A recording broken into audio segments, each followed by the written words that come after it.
వ్యవసాయ మార్కెటింగ్.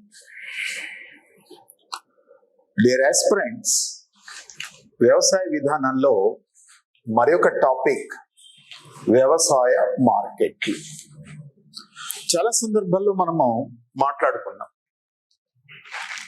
ఒక ఆర్థిక వ్యవస్థలో వ్యవసాయ ఉత్పత్తి, వ్యవసాయ దిగుబడిని నిర్ణయించు కారకాంశములలో మార్కెటింగ్ సదుపాయాలనేటివి ఒకానొక కారకాంశం. అయితే ఇక్కడ మనం ఒక పాయింట్ తెలుసుకోవాలి. వ్యవసాయ మార్కెట్ అంటే ఏమిటి? వ్యవసాయ మార్కెట్ అంటే వ్యవసాయదారులు పంటలు పండిస్తారు. పంటల ఉత్పత్తి నుంచి పంటల వినియోగ స్థాయి వరకు ఉన్నటువంటి ప్రక్రియను మార్కెటింగ్ అని అంటారు. ఓకే, ఇక్కడ మీకు ఒక పాయింట్ నేను చెప్తాను. సో మనకు ఎక్స్ అనే వ్యవసాయదారుడు ఉన్నాడమ్మా. ఎక్స్ అనే వ్యవసాయదారుడు ఉన్నాడు. ఎక్స్ ఈయన ఒక వ్యవసాయదారుడు. ఇతను తనకు ఒక 10 ఎకరముల ల్యాండ్ ఉంది. 10 ఎకరముల ల్యాండ్ ఉంది. ఈ 10 ఎకరాలకు నీటిపారుదల సౌకర్యాలు ఉన్నాయి. అందువల్ల 10 ఎకరాలలో వరి సాగుకు చేసి ఒక 250 బస్తాల రైస్ పండినాయమ్మా. సో 250 బ్యాగ్స్ రైస్ పండినాయి. అయితే ఇవి 250 బస్తాలు తానే తినడు కదా. వినియోగదారులు ఉన్నారు. ఏ అనే అతను, బి అనే అతను, సి అనే అతను, డి అనే అతను, ఈ అనే అతను, ఎఫ్ అనే అతను వినియోగదారులు. వీళ్ళంతా కూడా వినియోగదారులు, కన్జ్యూమర్స్. అయితే ఈ 250 బస్తాలు ఉత్పత్తిదారుని నుంచి వినియోగదారునికి చేరడానికి మధ్యలో తోడ్పడే ప్రవాహాన్ని వ్యవసాయ మార్కెట్ అని అంటారు. ఒక ఆర్థిక వ్యవస్థలో వ్యవసాయ పంటలు పండిన ప్రదేశము నుంచి వినియోగ స్థానము వరకు పంటల ప్రవాహానికి తోడ్పడే ప్రక్రియను వ్యవసాయ మార్కెట్ అంటాము. ఇక్కడ ఈ పాయింట్ చూడండి, ఇది పంటలు పండే ప్రాంతము, ఇదేమిటో వినియోగమయ్యే స్థాయి. ఈ పంటలు పండే ప్రాంతానికి, వినియోగమయ్యే ప్రాంతానికి మధ్య గల ప్రవాహాన్ని వ్యవసాయ మార్కెట్ అని అంటారు. ఓకే, మరి వ్యవసాయదారులు, పంటలు పండించేటువంటి వాళ్ళు ఉన్నారు. దెన్ వ్యవసాయదారులు, కొనుగోలుదారులు, వినియోగదారులు. అంటే వ్యవసాయదారులు, వ్యాపారస్తులు, వినియోగదారులను సన్నిహితం చేసేదాన్ని వ్యవసాయ మార్కెట్ అంటాం. మరి వ్యవసాయదారులు, రైతులు ఉన్నారు, వ్యవసాయదారులు ఉన్నారు, వ్యాపారస్తులు ఉన్నారు, దెన్ వినియోగదారుడు ఉన్నాడు. వ్యవసాయదారుడు బియ్యం పండిస్తాడు. వ్యవసాయదారుడు పండించిన వడ్లను కొనేటువంటి వాడు ఎవరు? వ్యాపారస్తుడు. కొని అతను ఏం చేస్తాడు? వినియోగదారులకు అమ్ముతాడు. వినియోగించేవాడు ఎవరు? వినియోగదారుడు. కాబట్టి వ్యవసాయదారులకు, వ్యాపారస్తులకు మరియు వినియోగదారులను సన్నిహితం చేసే ప్రక్రియనే వ్యవసాయ మార్కెటింగ్ అని అంటారు. ఓకే, ఇది వ్యవసాయ మార్కెటింగ్. కనుక ఆధునిక కాలంలో, ఇటీవల కాలంలో వ్యవసాయ ఉత్పత్తి, దిగుబడిని నిర్ణయించు కారకాంశములలో వ్యవసాయ మార్కెట్లు ఒకానొక కారకాంశము. ఇక్కడ మీరు ఒక పాయింట్ చూడాలి. దెన్ 1970-80కి పూర్వము భారతదేశంలో వ్యవసాయం అనేది జీవనాధారమైనటువంటిది. వ్యవసాయం అనేది వృత్తిపరంగా ఉండేది, జీవనాధార వ్యవసాయం. ఈ జీవనాధార వ్యవసాయం ఉన్నప్పుడు తమ ఆహారానికి అనుగుణముగా, తమ ఆహారపు అలవాట్లకు అనుగుణముగా వ్యవసాయదారులు పంటలు పండించేవాళ్ళు. అలాంటి పరిస్థితులలో మార్కెట్లన్నిటికి ప్రాధాన్యత అవసరం లేదండి. దెన్ పూర్వకాలంలో వ్యవసాయం అనేది ఒక జీవనపరమైన వృత్తిగా, జీవనాధారముగా ఉండేది. వ్యవసాయం జీవనాధారంగా ఉంటే వ్యవసాయదారుల యొక్క ఆహారపు అలవాట్లకు అనుగుణముగా పంటలను పండించుకునేటువంటి వాళ్ళు. అలాంటి పరిస్థితులలో వ్యవసాయ మార్కెట్లకు ప్రాధాన్యత కానీ గుర్తింపు కానీ లేదు. ఈ జీవనాధార వ్యవసాయాన్ని సబ్సిస్టెన్స్ లెవెల్ ఆఫ్ కల్టివేషన్ అని అంటాడు. ఉదాహరణకి నేను రాయలసీమ ప్రాంతం తీసుకుంటాను. రాయలసీమ ప్రాంతంలో వ్యవసాయం అనేది జీవనాధారంగా ఉన్నప్పుడు ఎలాంటి పంటలు పండించేవాళ్ళు? ఆ రాయలసీమ ప్రాంత వాసుల యొక్క ఆహారపు అలవాట్లకు అనుగుణముగా పంటలు పండించేవాళ్ళు. ఏమిటి? రాగులు, జొన్నలు, సజ్జలు, ఆరికలు, సామలు, కొర్రలు మొదలైనటువంటి వాళ్ళు ఎక్కువగా తింటారు కాబట్టి ప్రతి వ్యక్తి కూడా ఆ పంటలు పండించుకునేవాళ్ళు.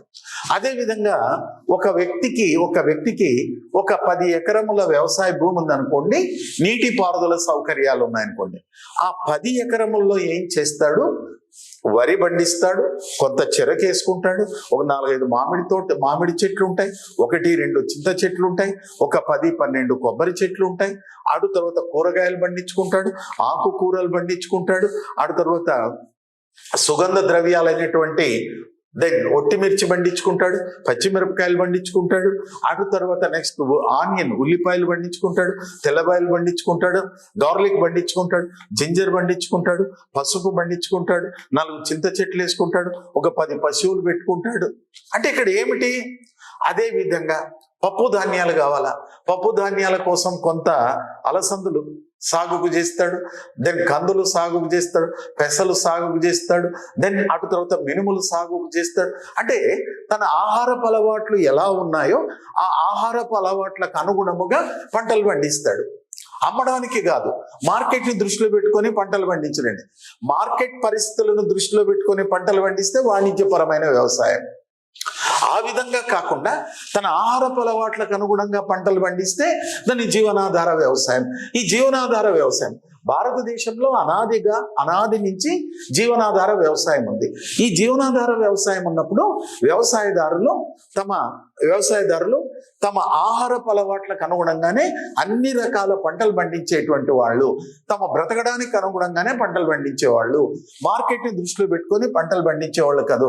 అందువల్ల 19 ఈ జీవనాధార వ్యవసాయం ఉన్నప్పుడు వ్యవసాయ మార్కెట్లకు గుర్తింపు లేదు.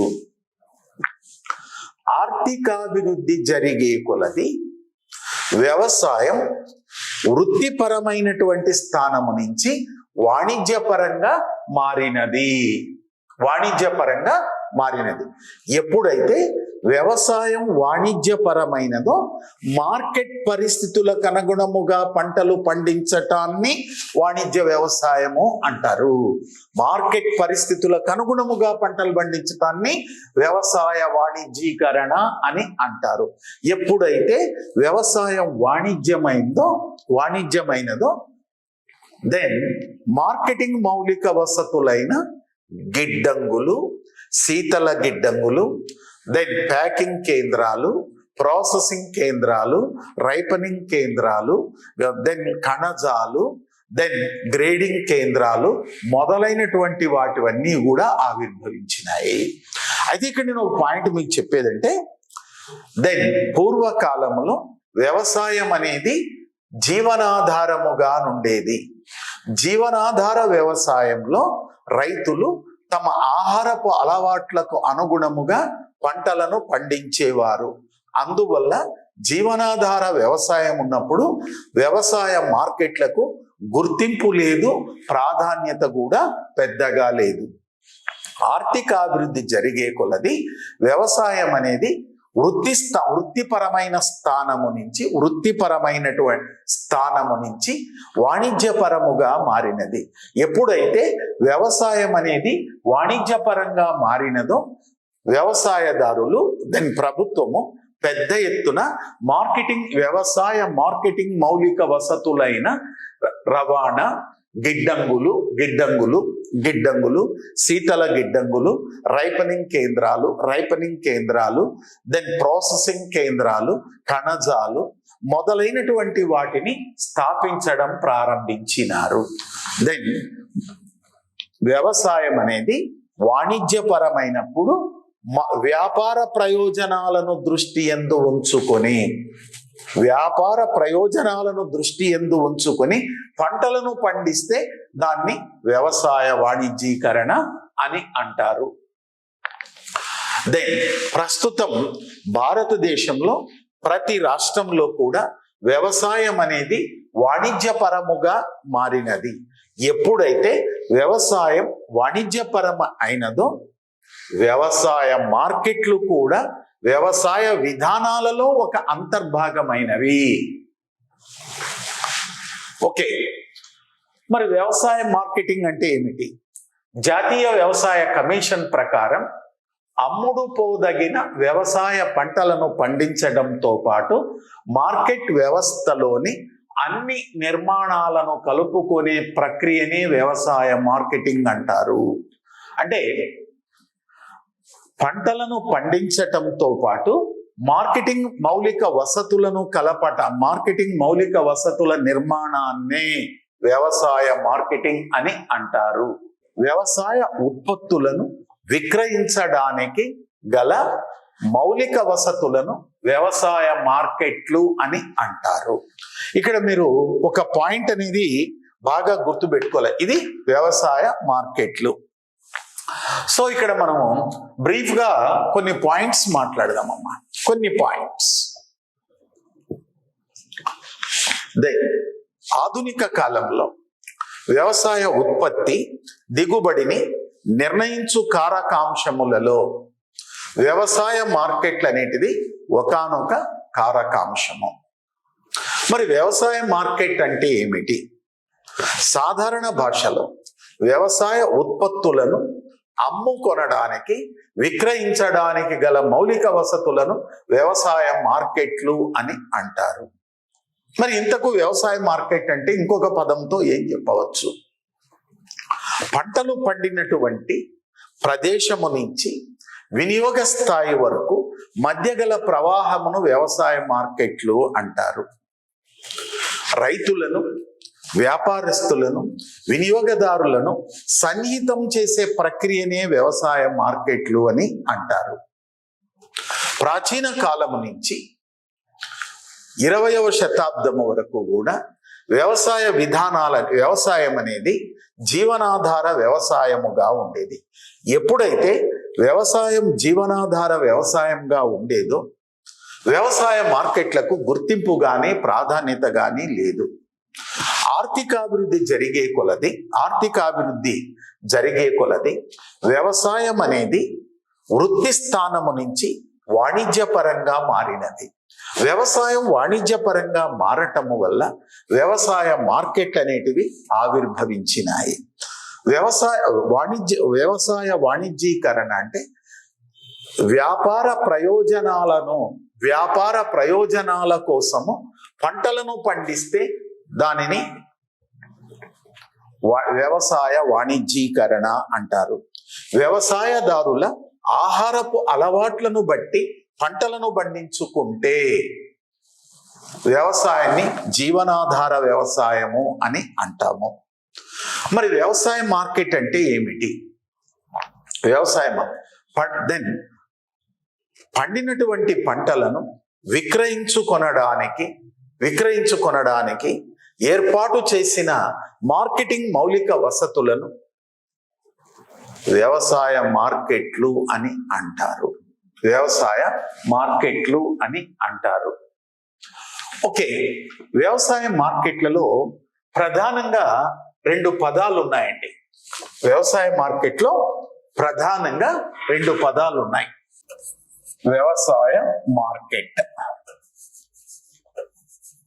వ్యవసాయ మార్కెట్ నందు ప్రధానంగా 2 పదాలు ఉన్నాయి. ఒకటి విక్రయం కాగల మిగులు.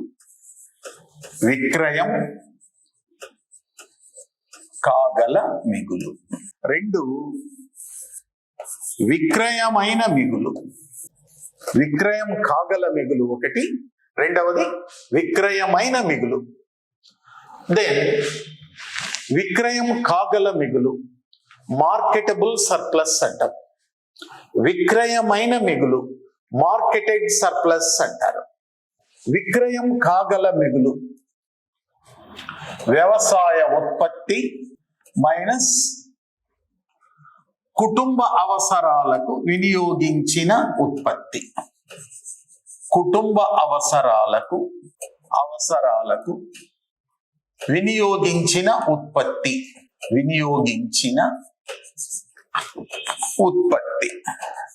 విక్రయమైన మిగులు ఈక్వల్ టు విక్రయం కాగల మిగులు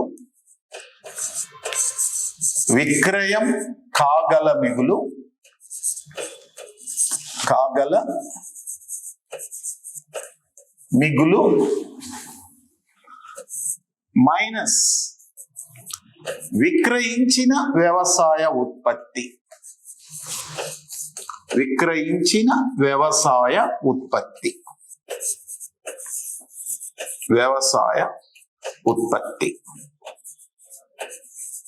ఓకే, రైట్.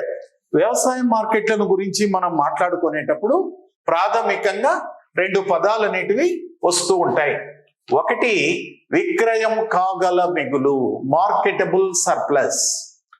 మార్కెటబుల్ సర్ప్లస్ అంటే ఏమిటి? పండినటువంటి పంటలో కుటుంబ అవసరాలకు పోను విక్రయించడానికి ఉద్దేశించిన వ్యవసాయ ఉత్పత్తిని విక్రయం కాగల మిగులు అంటాం. ఉదాహరణకి ఎక్స్ అనే వ్యవసాయదారునికి 150 బస్తాల బ్యాగ్స్ 150 బస్తాల రైస్ పండినాయండి. కుటుంబ అవసరాలకి 20 బస్తాలు ఉపయోగించుకున్నాడు, 20 బ్యాగ్స్. అయితే అమ్మడానికి ఎంత ఉద్దేశించినాడు? 130 బస్తాలు. దీన్ని విక్రయం కాగల మిగులు అంటాము. పండినటువంటి వ్యవసాయ ఉత్పత్తిలో కుటుంబ అవసరాలకు పోను అమ్మడానికి విక్రయించడానికి ఉద్దేశించిన వ్యవసాయ ఉత్పత్తిని విక్రయం కాగల మిగులు అని అంటారు. మరి విక్రయం కాగల మిగులు ఎంత ఉంది అంటే 130 బస్తాలు. 130 బస్తాల్లో ఒక నిర్ణీత ధర వద్ద 80 బస్తాలు విక్రయించినాడు. ఈ విక్రయం కాగల మిగులు నుంచి కొంత మొత్తాన్ని విక్రయించగా మిగిలినటువంటి దాన్ని విక్రయమైన మిగులు 50 బస్తాలు, 50 బ్యాగ్స్.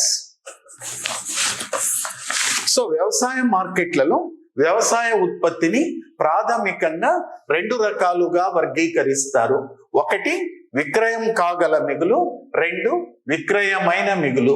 విక్రయం కాగల మిగులు అంటే ఒక నిర్ణీత కాలంలో పండినటువంటి వ్యవసాయ ఉత్పత్తి పరిమాణము నుంచి కుటుంబ అవసరాలకి ఇతర స్వయం వినియోగానికి ఉపయోగించగా అమ్మడానికి ఉద్దేశించిన వ్యవసాయ ఉత్పత్తిని విక్రయం కాగల మిగులు అంటారు. విక్రయం కాగల మిగులు నుంచి ఒక నిర్ణీత ధర వద్ద కొంత ఉత్పత్తి పరిమాణాన్ని విక్రయించగా మిగిలినటువంటి వ్యవసాయ ఉత్పత్తిని విక్రయం కాగల మిగులు అని అంటారు. విక్రయమైన మిగులు అని అంటారు. సో ఇక్కడ ఇదే పాయింట్ మనం ఈ మెటీరియల్లో కూడా ఇచ్చామండి. ఇక్కడ చూడండి,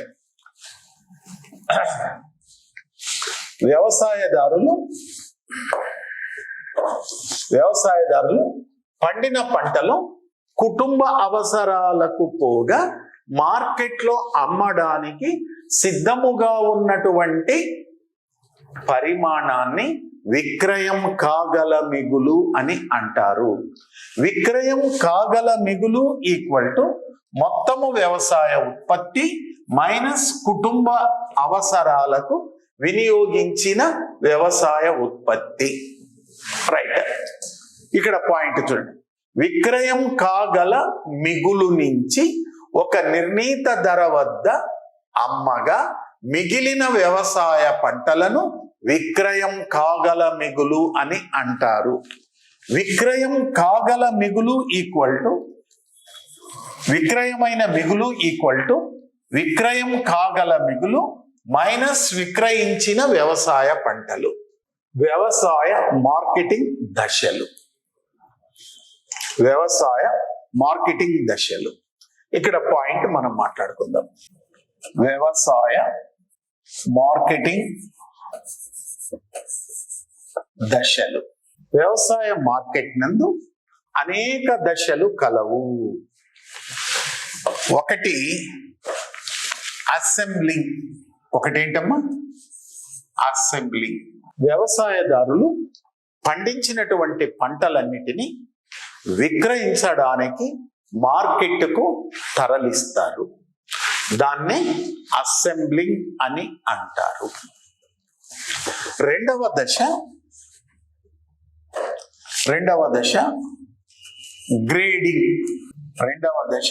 గ్రేడింగ్.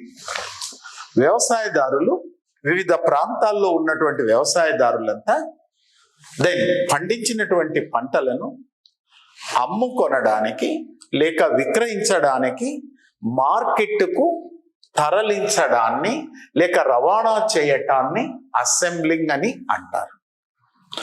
మార్కెట్లోకి రవాణా చేసిన తరువాత వాటిని శుద్ధి చేస్తారు. శుద్ధి చేయటాన్ని గ్రేడింగ్ అని అంటారు. వ్యవసాయ ఉత్పత్తులను అమ్మడానికి వీలుగా శుద్ధి చేయటాన్ని గ్రేడింగ్ అని అంటారు. మూడవది ప్రామాణీకరణ. ప్రామాణీకరణ అనగానేమి? స్టాండర్డైజేషన్ అనగా వ్యవసాయ ఉత్పత్తులను వాటి యొక్క నాణ్యతను బట్టి వేరుపరచటాన్ని ప్రామాణీకరణ అని అంటారు. నాలుగవది ప్రాసెసింగ్.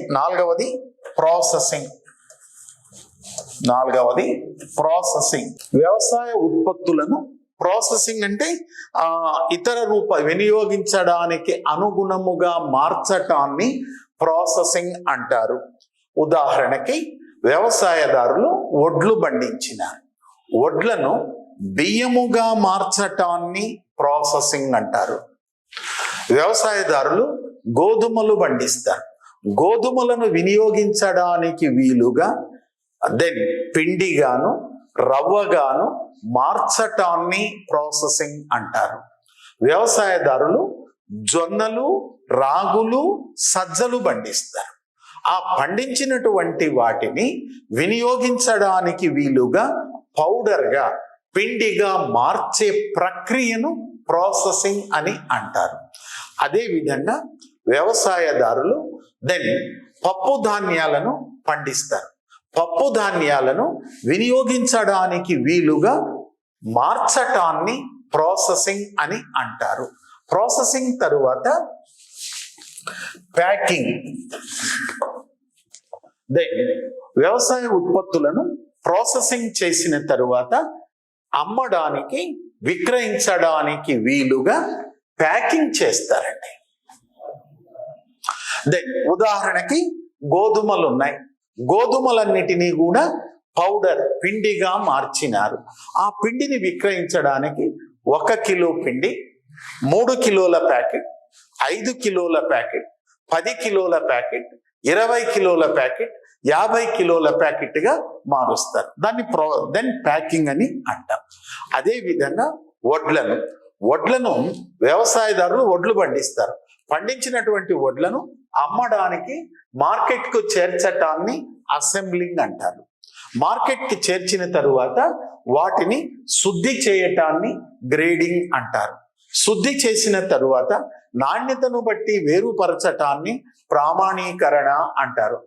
వడ్లను ప్రామాణీకరణ చేసిన తరువాత రైస్ మిల్లులో బియ్యముగా మారుస్తారు. దాన్ని ప్రాసెసింగ్ అని అంటారు.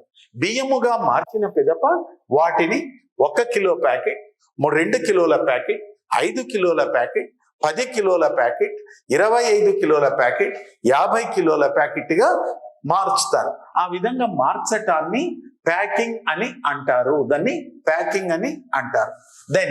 పంపిణీ. నెక్స్ట్ పంపిణీ, డిస్ట్రిబ్యూషన్.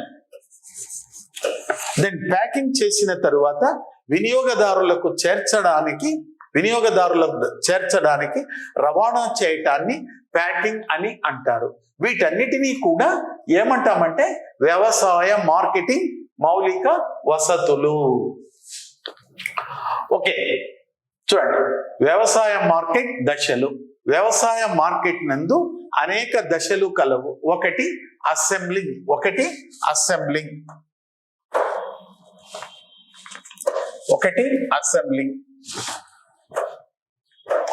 రెండు గ్రేడింగ్, మూడు ప్రామాణీకరణ, నాలుగు ప్రాసెసింగ్, ఐదు ప్యాకింగ్, ఆరు డిస్ట్రిబ్యూషన్.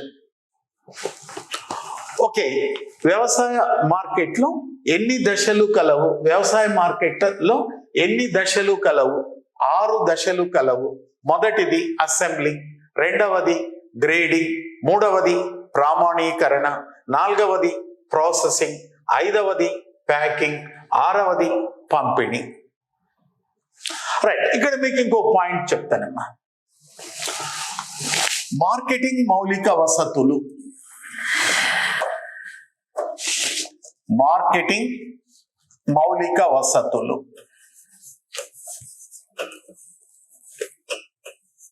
మార్కెటింగ్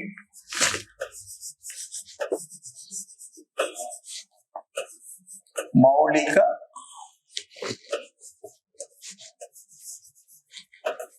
వసతులు. మార్కెటింగ్ మౌలిక వసతులు. దీన్ని వ్యవసాయ మార్కెటింగ్. వ్యవసాయ మార్కెటింగ్ మౌలిక వసతులు. ఈ వ్యవసాయ మార్కెటింగ్ మౌలిక వసతులు ఏమిటి? గిడ్డంగులు,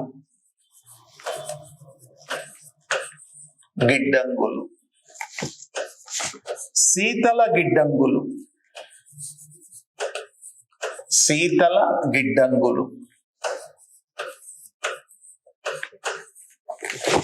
గ్రేడింగ్ సెంటర్లు, గ్రేడింగ్ కేంద్రాలు, రైట్. ప్రాసెసింగ్ సదుపాయాలు,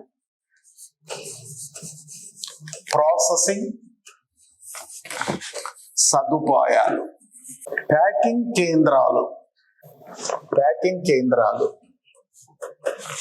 మగ్గబెట్టే కేంద్రాలు, దెన్ కణజాలు, వీటిని సిల్స్ అని అంటారు.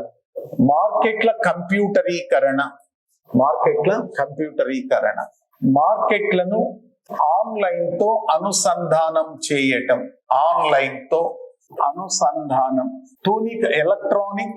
ఎలక్ట్రానిక్ కొలతలు, తూనికలు. రైట్ డియర్ ఆస్పిరెంట్స్, ఇవన్నిటినీ కలిపి మనం ఏమంటామంటే వ్యవసాయ మార్కెటింగ్ మౌలిక వసతులు. గోదాములు, శీతల గిడ్డంగులు, గ్రేడింగ్ కేంద్రాలు, ప్రాసెసింగ్ కేంద్రాలు, ప్యాకింగ్ కేంద్రాలు, పండ్లను మగ్గబెట్టే కేంద్రాలు, సిల్స్ అంటే కణజాలు, దెన్ మార్కెట్ల కంప్యూటరీకరణ, మార్కెట్లను ఆన్లైన్ తో అనుసంధానం చేయటం, ఎలక్ట్రానిక్ కొలతలు, తూనికలు మొదలైనటువంటి వాటినన్నిటినీ కూడా ఏమంటారంటే వ్యవసాయ మార్కెటింగ్ మౌలిక వసతులు అని అంటారు. వ్యవసాయ మార్కెట్లను యాజమాన్యము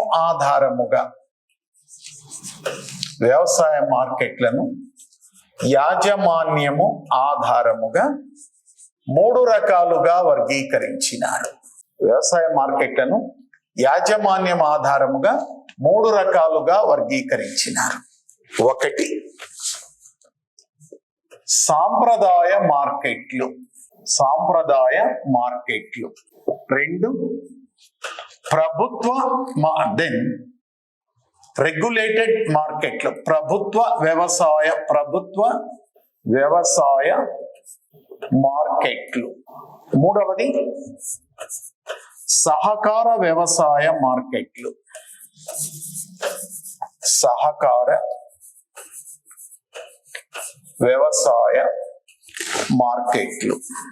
భారతదేశంలో వ్యవసాయ మార్కెట్లను యాజమాన్యం ఆధారముగా 3 రకాలుగా వర్గీకరించినారు. ఒకటి సాంప్రదాయ మార్కెట్లు, రెండు రెగ్యులేటెడ్ మార్కెట్లనే ప్రభుత్వ వ్యవసాయ మార్కెట్లు, సహకార వ్యవసాయ మార్కెట్లు.